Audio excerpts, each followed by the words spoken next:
I'm an activist for a variety of causes, and in doing that work, I'm often presenting to large groups. And while I'm confident in my ability to carry out the task at hand, I never look the part because I could never find professional clothing. So I tried several different ways, using plaster, impregnated gauze, using the duct tape technique, different ways trying to come up with this, and could not come up with a satisfactory way. Had a friend say to me, Carol, this is the year 2014, 3D printers. And I'm going, duh. You know, so I contacted a good friend of mine, President Stephen Schoonmaker from Ouachita College up in Malvern, Arkansas, and said, Stephen, you're leading the industry in the use of 3D printers.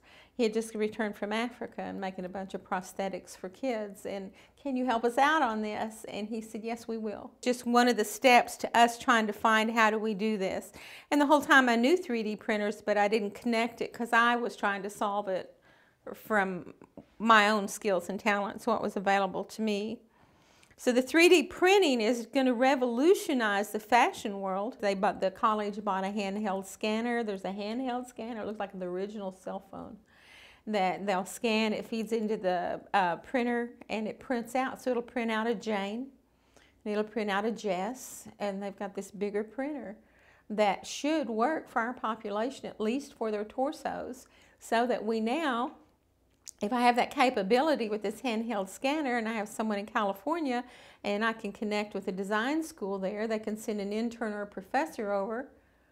They wouldn't even have to be a fashion student. They could be an engineer. They could be someone in the 3D industry. Go scan, you know, upload the files into Ouachita College. They print the body and they send it to us. And I can tell that my audiences don't perceive me as the educated professional woman that I am either, because of their reactions.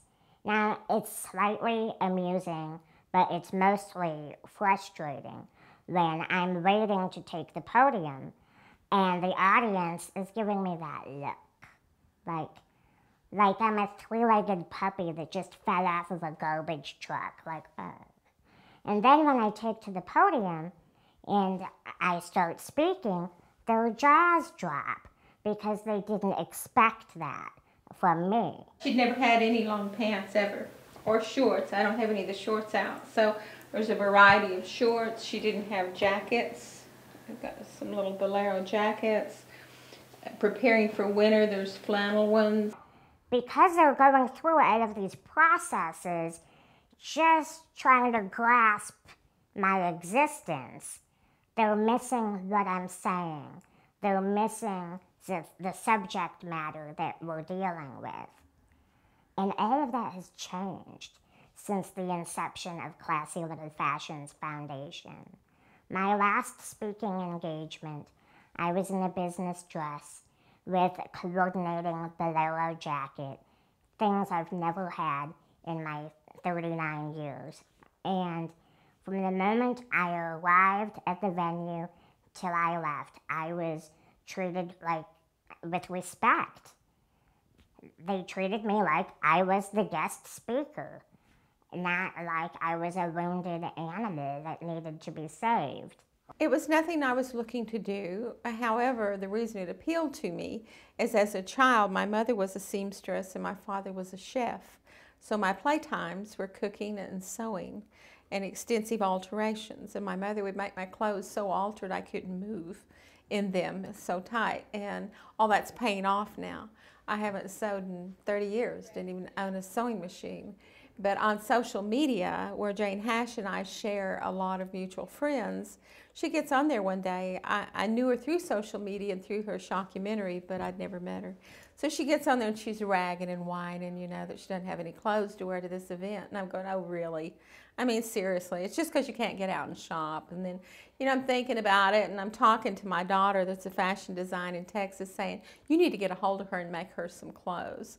And my daughter says, no, you need to. You're closer to her. I don't have expectations. And I couldn't even process it myself until afterwards, and I did a write-up about the experience. It was phenomenal, like that. they recognize that I'm an educated professional. It was amazing. That this was a real situation, and we've got a professional woman, that is out here very visible, very active, but not only that, we just have a woman here that's never owned a pair of long pants. She lives in Ohio, for God's sake. No long pants, never owned a hoodie, never had a coat. She has to wear these crazy ponchos because her arms will break in a coat from the brittle bone.